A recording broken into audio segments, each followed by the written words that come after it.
Kunja Bihari Jayo Radha Madhava Kunja Bihari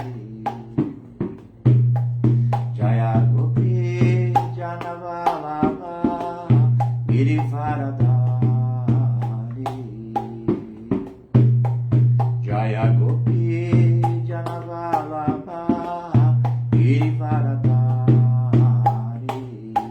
Yashodanandana Rajajanarandana Yashodanandana Rajajanarandana Yamuna Tira Vanachari Yamuna Tira Vanachari Jaya Radha Madhava Kunja Bihari Jaya Radha Madhava Kunja Bihari Jaya Gopi Janavalava Girivaradari Gopi Janavalava Girivaradari Yashodanandana Rajajanarandana Yashodanandana Rajajanarandana Yamuna Tira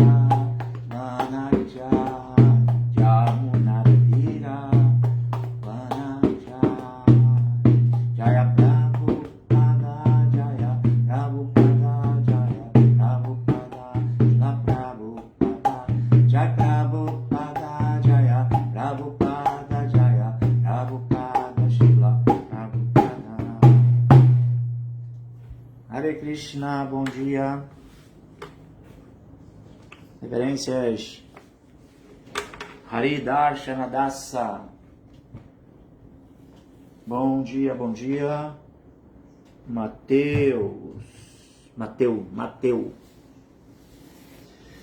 Anderson Alves, pessoal conectando aqui também pelo nosso Instagram. Então vamos lá, que hoje é sexta-feira, dia 6, não é isso? 6 de março de 2026. E a gente vai na sequência aí fazendo a leitura todo dia, 8 da manhã, a leitura do Srimad Bhagavatam. Hoje eu estou aqui com a função de ler, aqui nesse terceiro canto, capítulo 30, que nós inauguramos ontem, com a palestra do Paravyoma Dasa.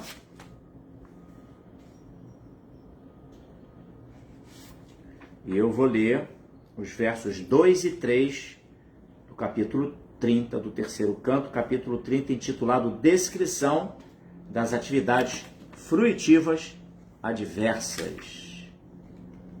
Kapila Muni explicou sobre serviço devocional, explicou sobre princípios da natureza material, explicou sobre Sankhya Yoga, glórias do serviço devocional, enfim. E agora ele está falando aquilo que deve ser evitado, né?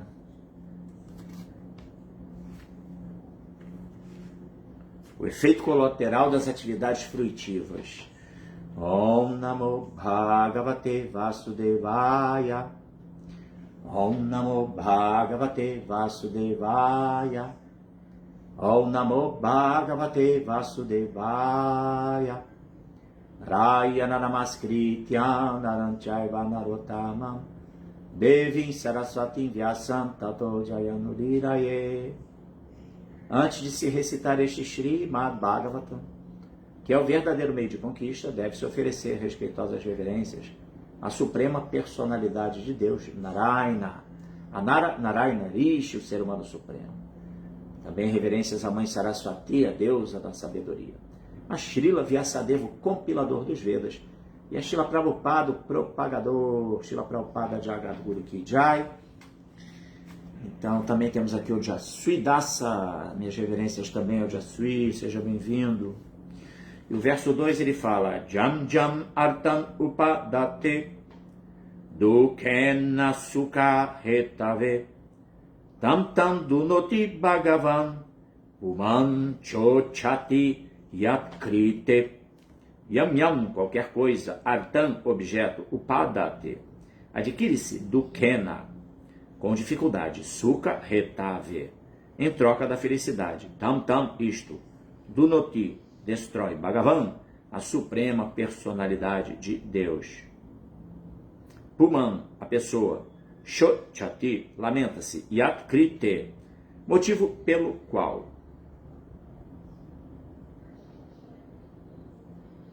Tradução e significados dados por sua divina graça, Bhaktivedanta Swami Srila Prabhupada Ki Jai.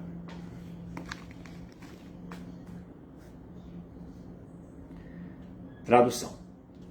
Qualquer coisa que o materialista produza com grande dor e esforço em troca da dita felicidade, a suprema personalidade de Deus, como o fator tempo, destrói. E por este motivo a alma condicionada se lamenta.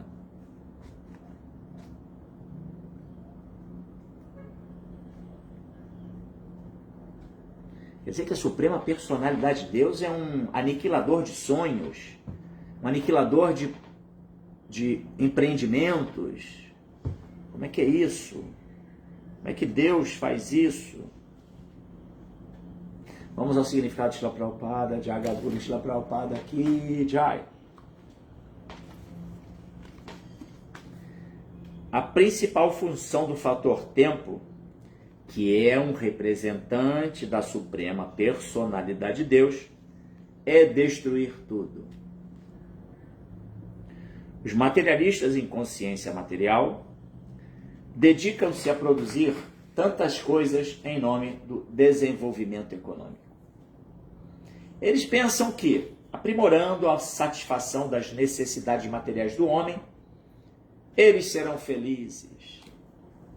Mas se esquecem de que tudo que produzem será destruído no devido curso do tempo. Podemos observar na história que houve muitos impérios poderosos na superfície do globo que foram construídos com grande dor e grande perseverança. Porém, no devido curso do tempo, todos eles foram destruídos. Ainda assim, os tolos materialistas não podem entender que estão simplesmente desperdiçando tempo em produzir necessidades materiais, as quais se destinam ao aniquilamento no devido curso do tempo. Este desperdício de energia deve-se à ignorância da massa popular, que não sabe que são eternos e que, além disso, tem uma ocupação eterna. Eles não sabem que este período de vida num tipo de corpo em particular é nada mais que um clarão na jornada eterna, é um frame de existência. Desconhecendo este fato, eles acham que este pequeno clarão de vida é tudo e desperdiçam o tempo aprimorando as condições econômicas. Srila Prabhupada aqui já é tanta clareza, né? Meu Deus do céu. Quanta bênção, né, a gente poder ter o Srimad Bhagavatam com os comentários, né, Bhaktivedanta de Sua Divina Graça Baixa, Nararavinda Bhaktivedanta Swami Srila Prabhupada. Que tchau. Depois tem o verso 3.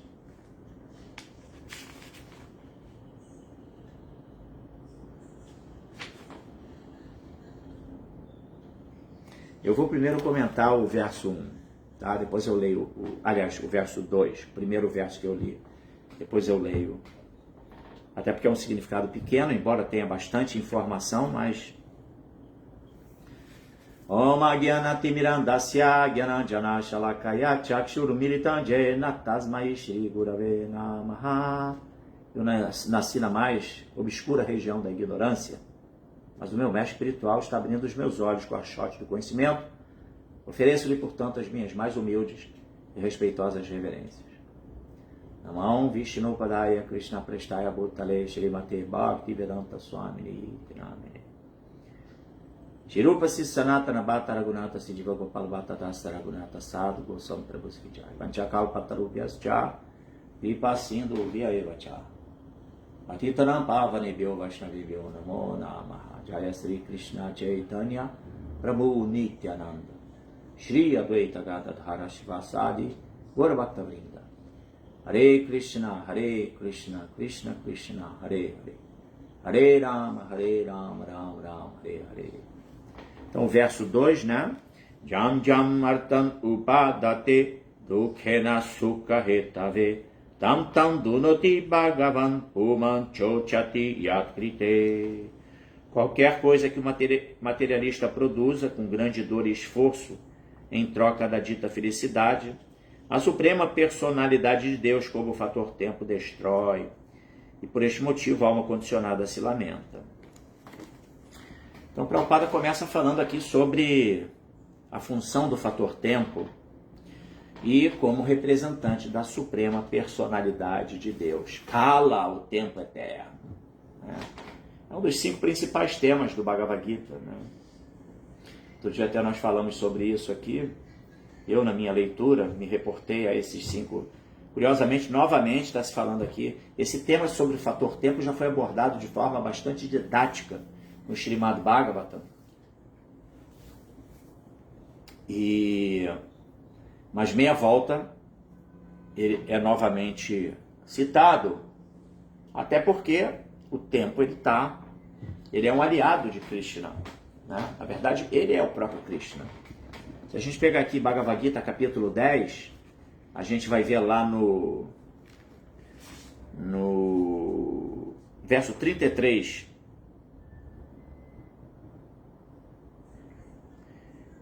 Fala assim: Aksharanam akarosmi Dandva samasikasya cha Aham evakshaya kalo Tataham vishwato Mukha. Tradução: das letras sou a letra A. E entre as palavras compostas sou o composto dual. Sou também o tempo inexaurível. E dos criadores sou Brahma. Aí aqui Prabhupada vai mencionar no significado a parte em que ele se reporta exatamente a questão do fator tempo. Ele fala: entre todas as espécies de matadores, o tempo é o maior, porque ele mata tudo. O tempo é o representante de Krishna, porque haverá oportunamente um grande fogo e tudo será aniquilado. Pesado, né? Já está pegando fogo geral aí, né? Lá no Oriente Médio, então, nem se fala. E aí depois ele vai falar também, Krishna, lá no capítulo 11, curiosamente também no verso 32. Foi 10:32, não é isso que eu li? Não, 10:33, desculpe. E agora o 11:32. Shri Bhagavan Uvacha Kaloismi Lokakshaya Krit Pravrido Lokan Samahartum Iha Pravritaha Rithepituan Nabhavishanti Sarve Evastita Pratyanikeshu Yoda. Tradução: a suprema personalidade de Deus disse: eu sou o tempo, o grande destruidor dos mundos, e vim aqui para destruir todas as pessoas, excetuando vós, os Pandavas. Aqui, todos os soldados de ambos os grupos serão mortos. Pode parecer assim assustador, né? E que Deus é malévolo, mas estamos tratando aqui desse mundo de dualidades, de nascimentos e mortes, entendeu? E o tempo eterno, Kala, que nesse mundo se amalgama com os modos da natureza material e produz na nossa percepção sensorial a sensação de passado, presente e futuro, ele é o devorador de tudo. O tempo é o senhor de tudo. Tem esse ditado muito sábio. o tempo ele vai revelando tudo, tudo vai sendo revelado e devorado, nada escapa à ação do tempo, não é verdade? Então,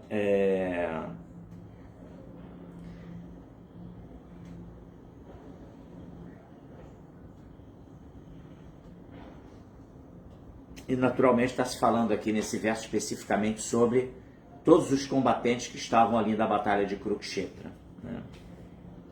Já estava tudo já destinado a acontecer, né? Então, o tempo é isso, o tempo é Krishna, Deus é o tempo. Né? E Prabhupada faz uma crítica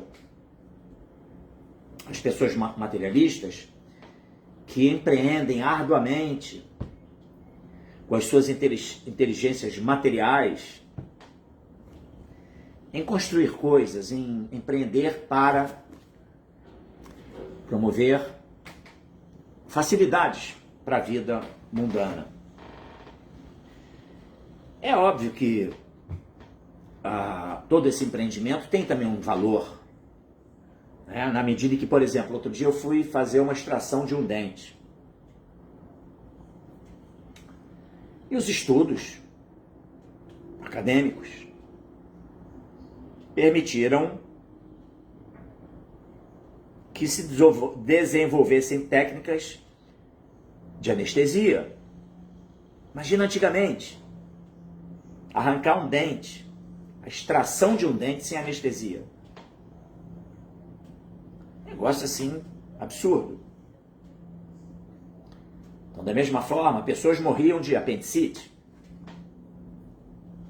Então, no campo da medicina, no campo da engenharia, no campo da arquitetura, embora tudo, os Vedas eles já tenham a própria medicina ayurvédica, que na verdade é uma medicina preventiva, né?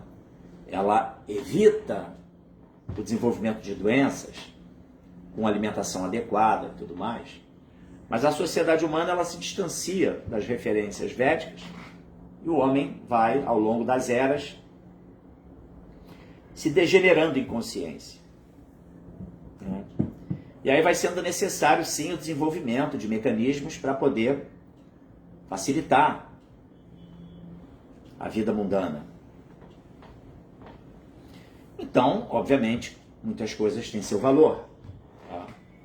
Mas o ponto que o Prabhupada está querendo colocar aqui é que é um grande empreendimento, uma destinação de energia para intentos que estão fadados a se esvaírem com o tempo, serem destruídos através da ação do tempo. Obviamente, Prabhupada está atinando para o fato de que a vida humana ela tem um valor inestimável, exatamente pelo fato de que capacita a alma corporificada a alçar voos mais altos, a indagar filosoficamente acerca da existência, a buscar um caminho no qual ela vai descortinar a verdadeira meta da vida. Usar a inteligência não meramente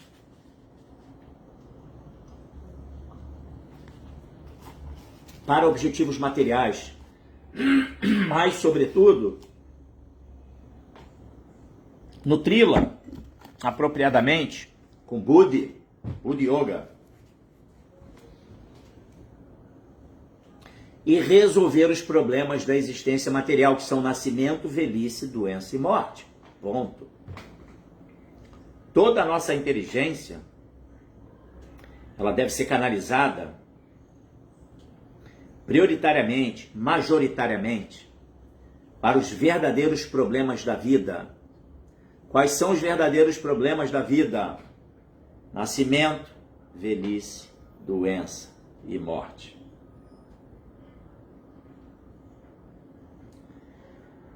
Então é isso que o Prabhupada está falando. Então o Prabhupada ele faz essa observação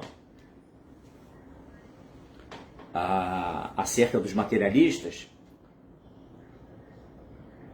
porque, como ele menciona, eles pensam que aprimorando a satisfação das necessidades materiais do homem, eles serão felizes. Mas se esquecem de que tudo que produzem será destruído no devido curso do tempo. É isso, entendeu? E aí ele continua falando sobre impérios poderosos que exerceram poder, né, soberania na superfície do globo terrestre.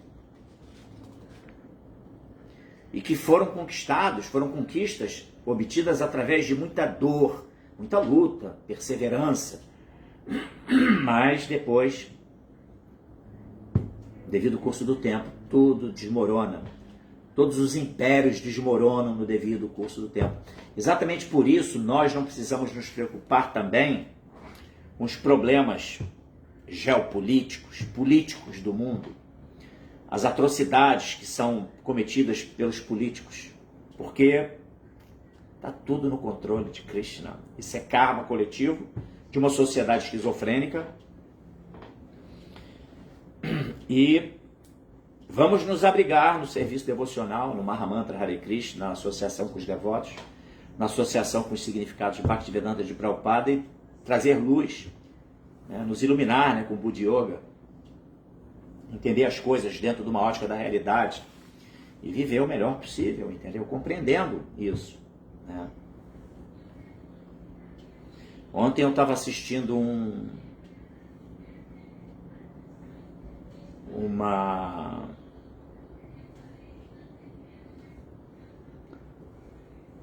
palestra de um espírita que falava sobre essa indagação das pessoas, onde está Deus? Foi curioso que logo depois eu recebi o telefonema da minha mãe. Ela falou, meu Deus do céu, tudo que está acontecendo nesse mundo. Até porque eu tenho uma sobrinha, neta, né, da minha mãe, que está no Catar. E aí, ela com a família, o marido, os filhos, estão tendo que dormir na garagem, em locais mais protegidos, devido aos bombardeios que estão acontecendo ali naquela região. E ela falou, meu Deus, tem que intervir nisso. Marco, meu filho, Deus tem que intervir. Eu falei, mãe, onde está Deus? E curiosamente era o mesmo tema, mais ou menos, ali da palestra do espírita. E foi muito interessante que eu coloquei, até eu estava com meu filho, eu falei, vamos ver o que ele vai falar? Eu achei bem curioso, porque ele foi muito assertivo e muito alinhado com a orientação védica. Ele falou assim, gente, pensem só, estamos num plano de existência em que diariamente são praticados milhões de abortos, ou milhares, abortos. Imaginem. Mães rejeitando os seus filhos. Nós temos diariamente milhões de cabeças de gado sendo abatidas e animais, sem número de animais sendo abatidos diariamente. Nós temos crimes de todo tipo sendo praticados. Nós temos os jogos de azar, os cassinos, a falcatrua que envolve a Mega Sena, as loterias.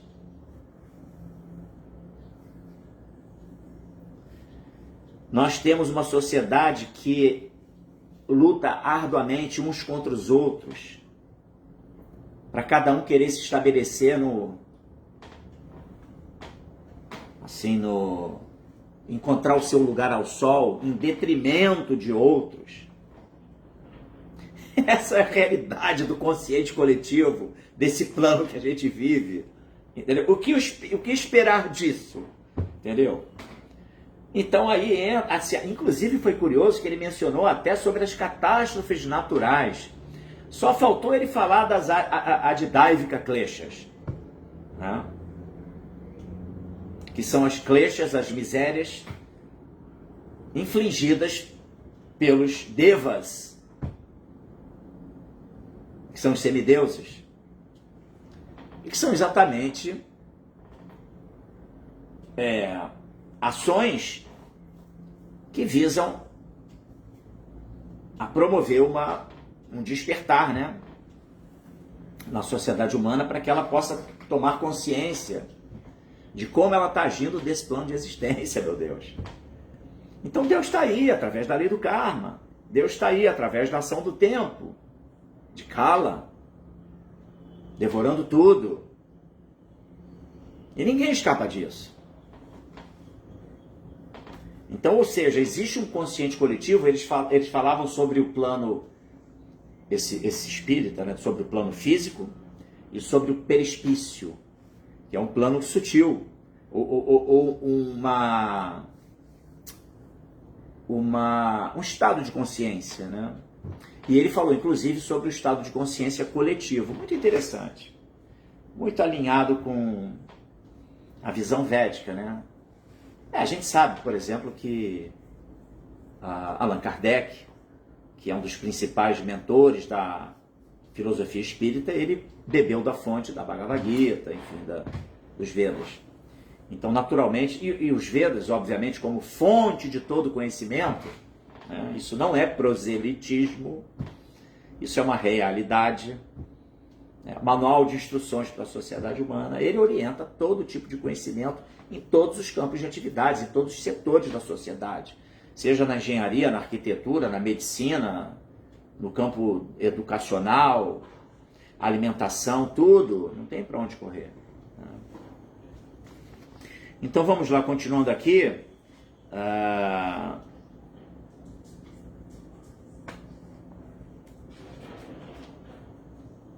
E aí, só para finalizar esse tópico, né, por que está se fazendo todo esse empreendimento? Né, os materialistas empreendem tanto. Aí Prabhupada fala, porque eles não sabem que são eternos e que, além disso, têm uma ocupação eterna. É o Sanatana Dharma. E cada um com o seu Swadharma, o seu Dharma próprio perante Deus, a sua ocupação particular perante Deus.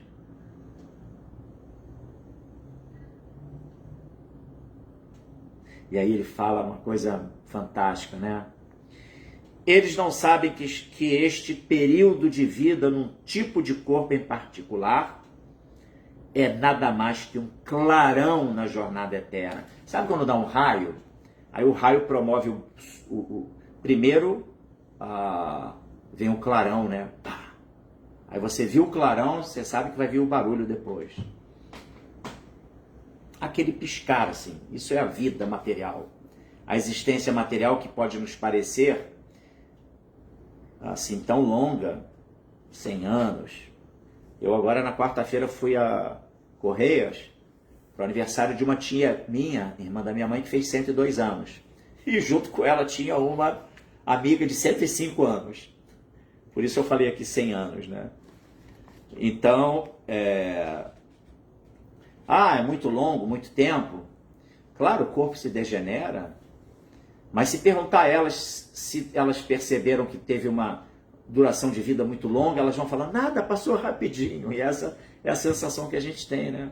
A vida passa rápido. E na verdade, como o Prabhupada está falando, é um mero clarão, entendeu? Oi, Márcia Elbert. Ela postou aqui, uau!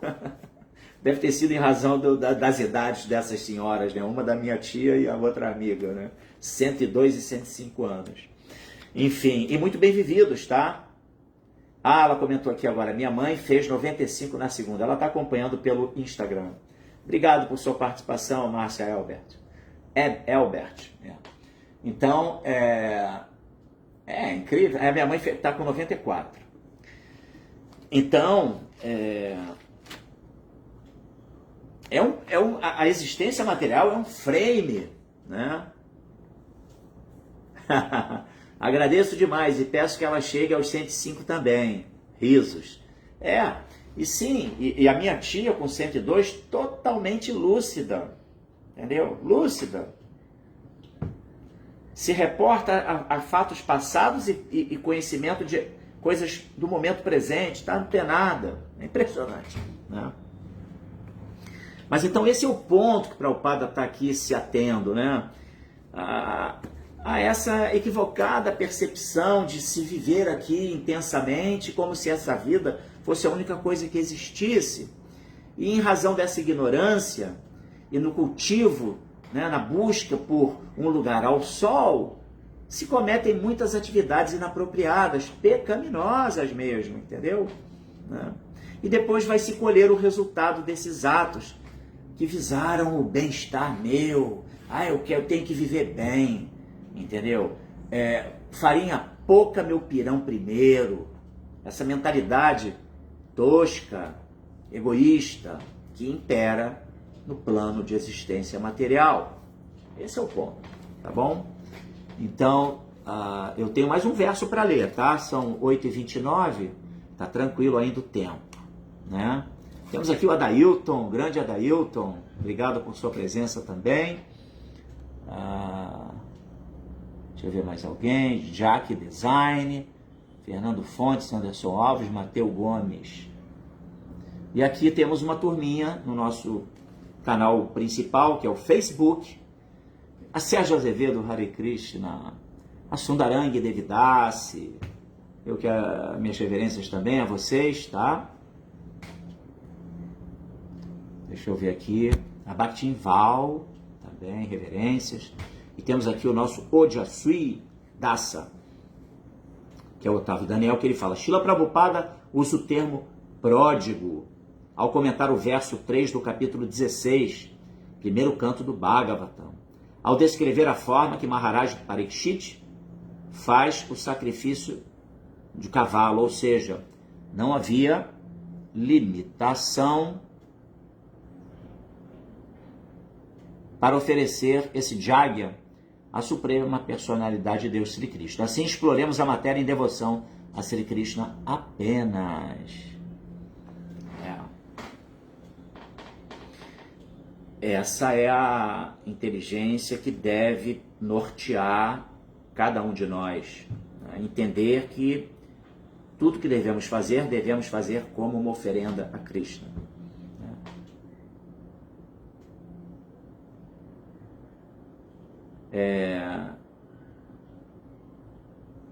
Se você quiser me ofertar com amor e devoção folha, fruta, flor ou água, aceitarei a oferenda. Ó descendente de Kunti, tudo quer que você faça, tudo quer que você coma, tudo quer que você dê, tudo isso deve ser feito como uma oferenda a mim. Eu fiz no ritmo da canção daquele maravilhoso trabalho musical do Raghunatha Dasa, juntamente com...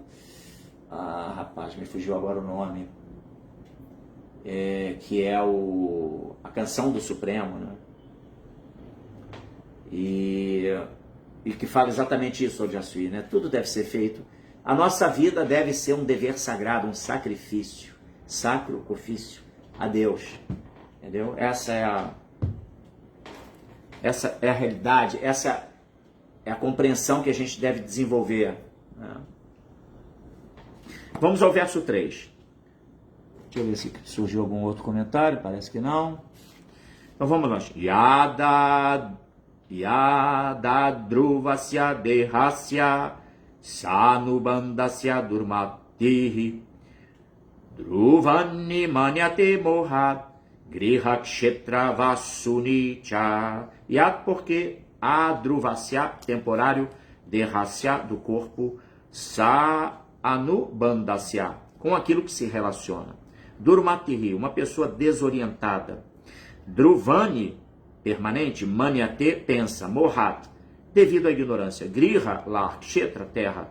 Vasuni, riqueza. Cha, e. Vamos à tradução, depois do significado, dados por sua divina graça. Bhaktivedanta Swami Srila Prabhupada aqui. Jai Srila Prabhupada. Só para você que se conectou por agora, eu estou fazendo aqui... a leitura de um segundo verso. Já li o verso 2 do capítulo 30 do terceiro canto, capítulo intitulado Descrição das atividades fruitivas adversas, né? E estou lendo agora então o verso 3, né? O segundo verso da leitura de hoje. E aí vamos lá. Tradução. O materialista desorientado não sabe que seu próprio corpo é impermanente e que os atrativos do lar, da terra e da riqueza, que estão relacionados com este corpo, também são temporários. Somente por ignorância ele pensa que tudo é permanente. Significado de Srila Prabhupada. O materialista acha que as pessoas ocupadas em consciência de Krishna são sujeitos malucos que desperdiçam tempo cantando Hare Krishna. Mas, na verdade, ele não sabe que ele próprio está na mais escura região da loucura por aceitar seu corpo como permanente. Eu vou comentando parte a parte, tá, gente? Esse significado é um pouquinho maior.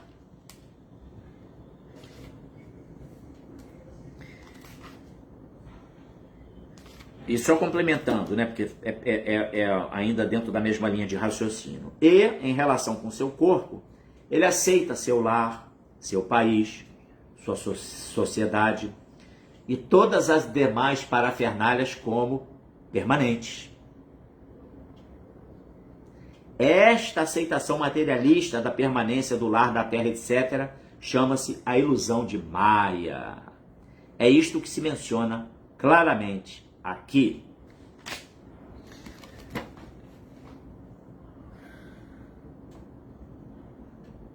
Muitas vezes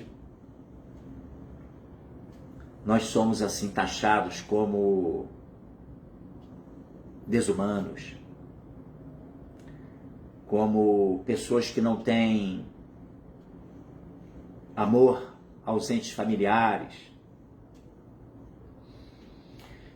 Isso se deve muito a condutas equivocadas de quando, me refiro aqui à sociedade brasileira, né? Nós como almas espirituais corporificados em corpos e de nacionalidade, nosso corpo é brasileiro, né? Nós somos almas, né?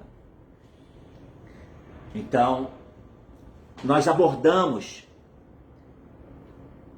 o conhecimento védico ainda sem a devida orientação, embora já sim com o significado Bhaktivedanta, obviamente, de Prabhupada, mas muitas coisas podem ainda assim gerar má interpretação. Como, por exemplo, eu não sou esse corpo, então nada mais tem importância. E a pessoa renuncia o Dharma mundano. Entendeu? Esse é um grande equívoco. E a má administração dessa verdade, de devotos que, tipo assim, abandonaram suas famílias, como se, eu sou um devoto.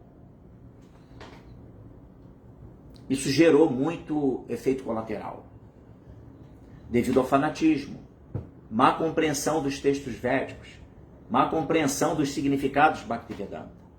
O devoto, ele tem a consciência de que ele não faz parte de um núcleo familiar sob o ponto de vista do absoluto. Por quê? Porque ele é uma alma espiritual eterna e ele sabe que tudo aqui é transitório e temporário, e ele sabe que os seus entes familiares, toda essa relação, ela está fadada a uma interrupção. E através dos ciclos de nascimentos e mortes, a gente está vivenciando vários personagens, nos relacionando com um monte de famílias diferentes, entes queridos, e onde estão todos os nossos entes queridos das nossas infinitas vidas passadas. Então esse que é o ponto. Mas isso não significa que nós devamos, ou que a gente possa, renunciar às nossas obrigações perante os nossos entes queridos. Entendeu?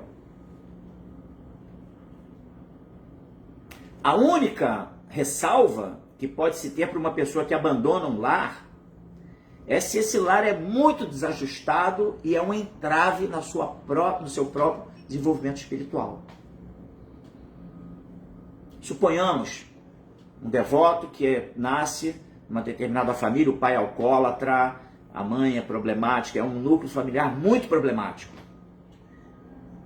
Aí ele, para se proteger, ele vai se refugiar em, né, um templo, ou vai ter sua vida, mas nem por isso ele vai deixar de levar praçada na forma do alimento para o seu pai e sua mãe, para tentar fazer com que a sementinha de Bhakti possa germinar no coração deles e que eles possam também iniciar a sua jornada pessoal. Então, não existe nenhuma orientação de Prabhupada, orientação védica, no sentido de que nós devamos deixar de cumprir com o nosso Dharma. Então é muito diferente você estar consciente de que você é uma alma e de você artificialmente querer renunciar às suas atribuições nesse mundo material. Nós tivemos dentro do movimento pessoas que eram casadas, com filhos e tudo mais. Ah, agora eu sou um devoto, essa família que eu criei, que eu gerei aqui, ela não é de devotos e eu vou embora. Achar que está fazendo algum avanço espiritual agindo dessa maneira. Não está. Entendeu? Não pode deixar ninguém ao desabrigo. Né? Então, esse é o ponto. Tá? Então não existe nenhum tipo de orientação de se abandonar a família, mas infelizmente, né, mas é natural também, gente. A gente não deve achar que apontar o dedo, porque olha só o que é. Não, isso faz parte do processo. Imagina, nós iniciamos a nossa conexão com uma escritura como Srimad Bhagavad Gita, riquíssima, de alta profundidade filosófica. Uma sociedade extremamente materialista, todos nós assim, totalmente cegos sob a perspectiva espiritual. Então é natural que tivesse como diz aquele ditado, à medida que o caminhão de melancias vai andando, as melancias vão se ajustando, se ajeitando ali na carroceria do caminhão. Então tem um timing, que é o tal do, como diz, o freio de arrumação. É o freio de arrumação. Então, ao longo dessas décadas, já temos aí no Brasil, iniciamos a nossa conexão com a consciência de Krishna nos anos 70, 80, 90, 2000, 2010, 2020. Estamos aí na 60 anos de consciência de Krishna aqui no Brasil. É muito pouco tempo. Então é um processo. Então hoje estamos muito mais sóbrios. Até a ponto de estarmos falando sobre isso aqui agora, nesse momento. Fazendo essa correlação com atos passados, que puderam não ter sido os melhores, mas faz parte do processo. Entendeu? Faz parte do ajuste. Né? Então, esse é o primeiro ponto aqui, né? Então depois Prabhupada continua. Moha Griha Kshetra Vasuni é somente devido à ilusão que o materialista aceita seu lar, sua terra e seu dinheiro como permanente. Devido a esta ilusão, a vida familiar, a vida nacional e o desenvolvimento econômico são fatores muito importantes na civilização moderna, têm crescido. Uma pessoa consciente de Krishna sabe que este desenvolvimento econômico da sociedade humana não passa de ilusão temporária. Inclusive Prabhupada mesmo, ele como um ator no grande teatro transcendental de Krishna, veio do mundo espiritual, né? Prabhupada não é um ser, uma pessoa comum, ele é um ser puro, uma alma pura, que veio do mundo espiritual para trazer a mensagem de Krishna, mas ele precisava ser submetido a toda vivência de uma pessoa comum, até para que a sua vida fosse um legado para nós aprendermos como nos comportarmos. Então ele foi um farmacêutico, ele teve família, ele teve... Tudo que aconteceu na vida dele estava controlado por Krishna. E tudo é exemplo de vida, de superação, de dedicação ao culto de Bhakti.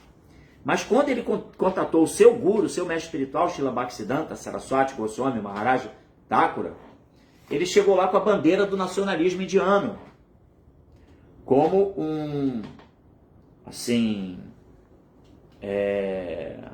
ativista da causa de Mahatma Gandhi,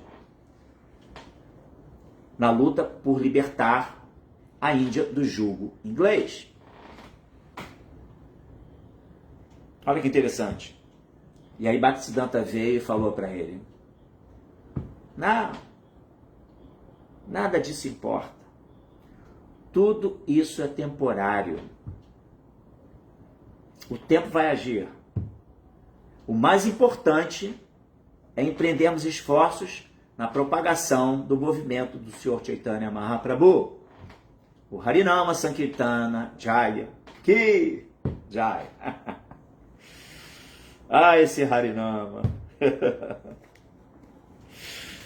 Então, Harinama é a essência do movimento do Sr. Chaitanya Mahaprabhu. Sair às ruas para cantar os santos nomes. É o que há de mais glorioso. Entendeu? Prabhupada já mencionou, né? Se for necessário, parem de imprimir livros. Mas o Harinama não pode parar. Se for necessário, fechem as portas dos templos. Interrompam a adoração à arte Vigraha. Interrompam a adoração às deidades. Mas o Harinama não pode parar. Olha que interessante. Isso é Prabhupada que fala. A importância do Harinama como a expressão mais essencial do movimento de Chaitanya Mahaprabhu, que era um sankirtaneiro.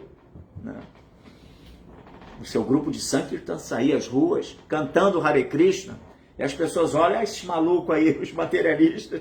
Prabhupada faz essa correlação aqui, né? As pessoas olham os devotos e falam: e esse bando de maluco cantando aí, o que eles estão fazendo? Em vez de trabalhar, empreender, né? É Prabhupada dando a realidade, né? Essa é a realidade. E, na verdade, todos adoecidos, todos presos a conceitos de existência completamente equivocada, né? Quer dizer, não é 100%, porque, como eu disse, né, eu já falei aqui, quem chegou agora, por favor, existe um benefício através dos esforços da sociedade humana em promover facilidades para a nossa vida, claro. Mas, voltando ao ponto, mas não é o objetivo essencial da vida. O verdadeiro objetivo não é melhorar as condições de vida humana, é nos livrarmos dos verdadeiros problemas da existência, que eu já falei e repito: nascimento, velhice, doença e morte. É isso que a gente tem que resolver. E para isso, somente jornada espiritual, somente fortalecimento da inteligência superior, Buddhi Yoga. É somente assim. Eu sou alma espiritual, parte integrante de Krishna. Existe o plano espiritual, o plano da realidade. Aqui é transitório, temporário. Tudo aqui o tempo vem, tudo se esvai, tudo é destruído, tudo é consumido pelo tempo. Entendeu? Como é que eu posso cultivar a vida verdadeira que permite que eu me revele como alma eterna?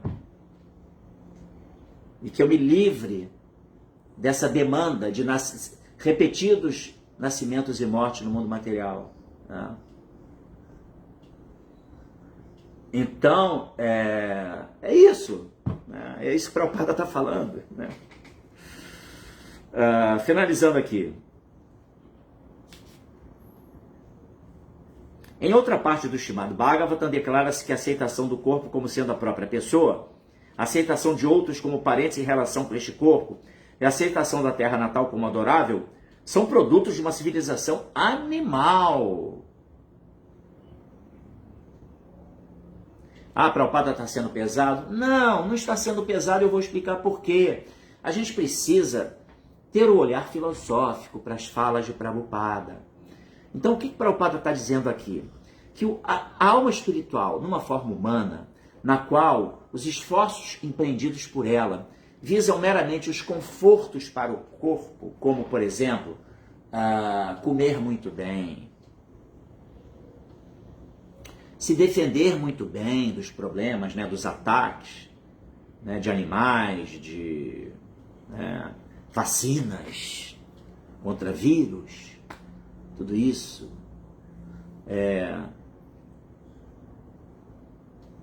A pessoa que sofistica as necessidades básicas da vida material mundana, que são demandas que todo animal, qualquer inseto, todo tipo de animal consegue resolver. Se uma alma na forma humana, uma forma rara, especial, ela está meramente sofisticando o ato de comer, o ato de dormir, a capacidade do seu acasalamento e a sua forma de defesa, isso é um animal sofisticado. É isso que o Prabhupada está falando. Porque toda a vida dela, a pessoa, toda a energia é empreendida para soluções de demandas físicas do corpo. E voltando ao ponto, todo animal, você vai numa floresta, não tem nenhum animal raquítico. Todos eles conseguem resolver o problema da alimentação, todos eles têm um localzinho, uma toca, uma caverninha, um local de descanso. Os pássaros nas árvores fazem seus ninhozinhos e assim por diante. Todo ser vivo ele consegue resolver os problemas existenciais, esses problemas básicos de sobrevivência, de manutenção do corpo, da espécie. Agora, a alma numa forma humana, ela não pode se destinar meramente a isso. Ela precisa desenvolver capacidades superiores. E repito, se ela vive meramente para sofisticar o comer, eu como em restaurantes caríssimos, comidas sofisticadas, pago caro, mas eu me alimento bem. Que legal. Todo mundo se alimenta e supre a demanda do corpo. Porque eu durmo no meu quarto, é um quarto cheio de parafernálias, um colchão de água, sei lá, colchão do quê, de mola, pena de ganso, enfim, essas coisas, travesseiro de pena de ganso. Todo mundo dorme de algum jeito, os animais dormem e suprem a necessidade do descanso corpóreo. Esse é o ponto, entendeu? Então, por isso, a Prabhupada está mencionando aqui que é uma civilização animal, entendeu? Contudo, alguém que se ilumina em consciência de Krishna pode usar tudo isso para serviço do Senhor. Esta é uma proposição muito apropriada. Tudo tem sua relação com Krishna. Aí se alinha com o que o Ojasvidasa mencionou ali, né? Que tudo deve ser feito em devoção a Krishna. Já debatemos isso aqui, eu falei sobre a questão da vida em sacrifício e tudo mais. Interessante, né? Prabhupada agora veio e trouxe exatamente essa reflexão, né? Quando todo o desenvolvimento econômico e todo o avanço material forem utilizados para promover a causa da consciência de Krishna, uma nova fase de vida progressiva surgirá. Shila Prabhupada aqui, já, entendeu? É isso. Verdadeira vida humana é aquela na qual se empreende no caminho do serviço devocional. A forma humana raríssima, uma forma que nos capacita a indagação filosófica, o estudo de escrituras, o debate filosófico, né? Então, that's it. Temos aqui um comentário do Fernando. O Daniel Otávio Ojasvi também fez referência aqui ao Bhagavad Gita 9, 26, 27. Eu vou lá. 9, 26, 27.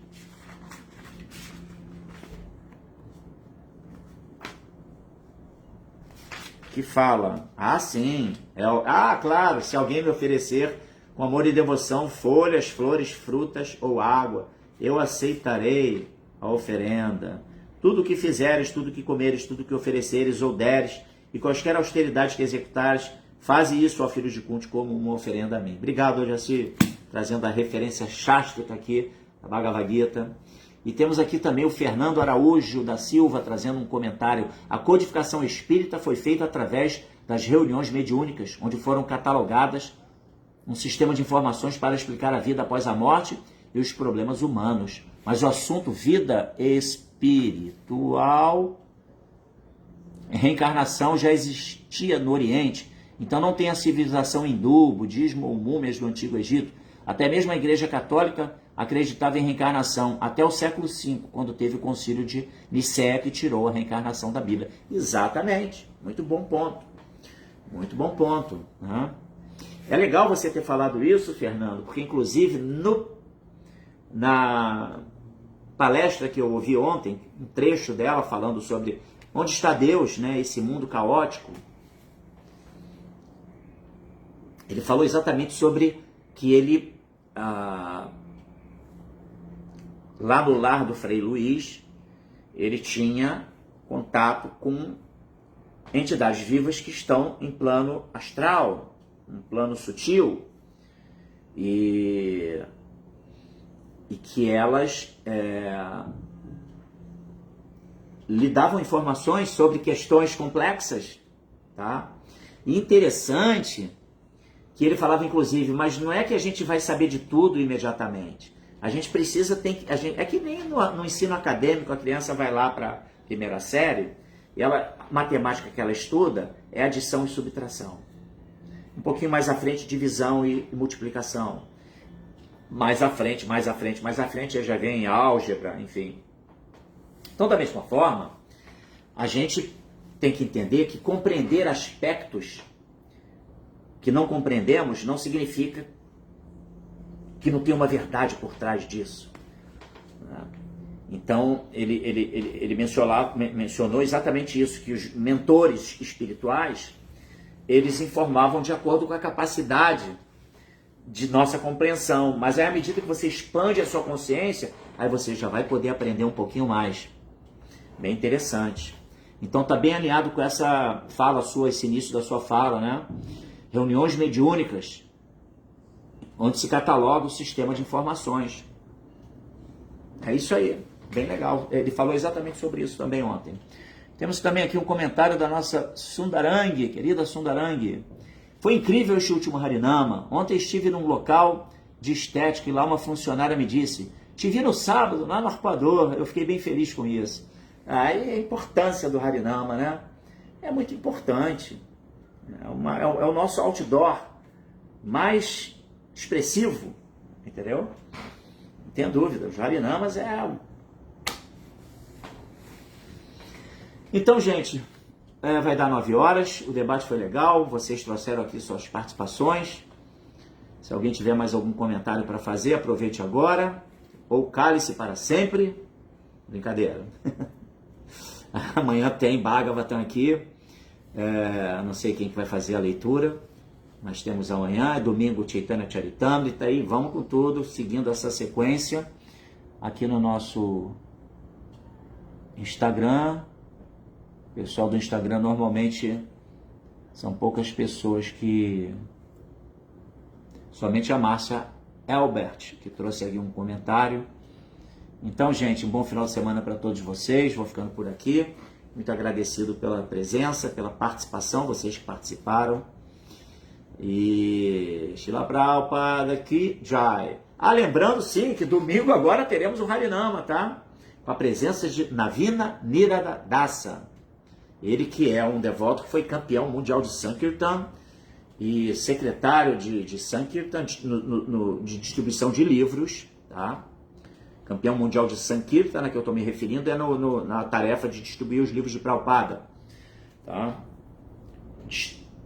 Distribuiu profusamente livros na Europa toda, na Suíça, Alemanha, na Europa toda. E é um devoto muito querido que estará aqui nesse final de semana. Então realizaremos o Harinama com a presença do Navina Nirada Dasa nesse domingo, no trajeto do Jardim de Alá até o Arpoador. Ok? Então tá aí o convite para todos vocês.